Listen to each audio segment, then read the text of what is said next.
నాగవల్లికైతే ఇంకా మహేష్ అయితే మధు గురించి మొత్తం డీటెయిల్స్ కనుక్కోమని చెప్పనేటప్పటికీ తనకు ఒక తమ్ముడు అమ్మ ఒక నాన్న ఉన్నాడు, తనకు కూరగాయలు అమ్ముతూ ఉంటాడు అని చెప్పనేటప్పటికీ తనకి నాన్న ఉన్నాడు అని చెప్పంటే నొప్పి ఎలా ఉండాలంటే ముందు వాళ్ళ నాన్నని చిత కొట్టించండి మన మనుషులు తీసుకొని వెళ్ళి, కానీ ఇది మాత్రం మూడో కంటకు తెలియకూడదు, కొట్టింది మనమేని కూడా తెలియకూడదు, దెబ్బ అలా తగలాలి, అప్పుడు దానికి నొప్పి తెలుస్తుందని చెప్పనని అంటుంది.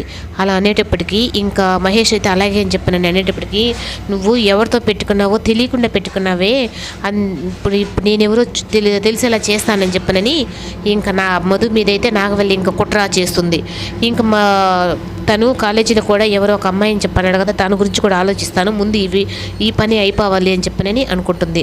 ఇంకా లోహిత అయితే తన ఫ్రెండ్స్ అందరూ లోహిత నువ్వు చాలా తప్పు చేస్తున్నట్టున్నావు వరుణ్ విషయంలో, అయినా నీకు వరుణ్ 5 లక్షలు గిఫ్ట్ ఇచ్చాడు కదా, నువ్వేమో పెద్ద రిచ్ అని చెప్పనున్నట్టుగా మాట్లాడుతున్నావు వాళ్ళ ముందు అంటే ఎందుకు భయపడాలి, రేపు నేను ముందు వరుణ్ని ప్రేమలో దించేశాను అనుకో, తర్వాత నేను ప్యూరా రిచ్ అని చెప్పనేది అవేం పట్టించుకోడు, ఏకంగా నన్ను పెళ్లి చేసుకుంటాడు, అప్పుడు నేను రిచ్ దాన్ని అయిపోతాను అని ఇంకా లోహిత అయితే అంటూ ఉంటుంది. ఇంకా మధు అయితే లోహిత దగ్గరికి అయితే వచ్చి చాలా కోపంతో రాత్రి జ్యూస్లో ఎవరు మొత్తం మంది కలిపాడు అని చెప్పని అడుగుతూ ఉంటే కలుపుకొని తాగింది నువ్వే కదా అని చెప్పని అంటుంది.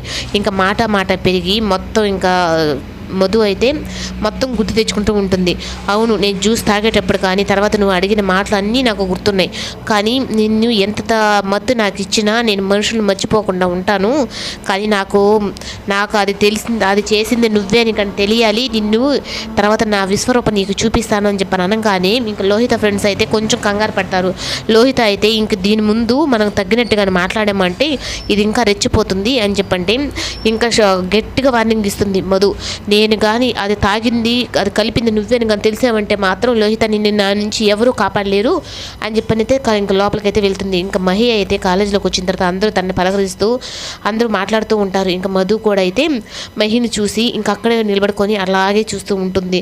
నువ్వు ఇప్పుడు అంటే తనని ప్రేమిస్తున్నట్టు అటు చూస్తూ ఉంటుంది. నువ్వు ఎంత మంచివాడివి, ఇన్ని రోజులు నేను నీలో వేరే గుణమే చూశాను, కానీ నువ్వు చాలా మంచివాడు అని చెప్పని మొదటిసారి తను పోయి నీకు ఒక విషయం చెప్పాలి అని చెప్పి అనగానే ఏంది ఇవి వెజిటేబుల్లో కొత్త మార్పు అని చెప్పని మహి అనుకుంటాడు.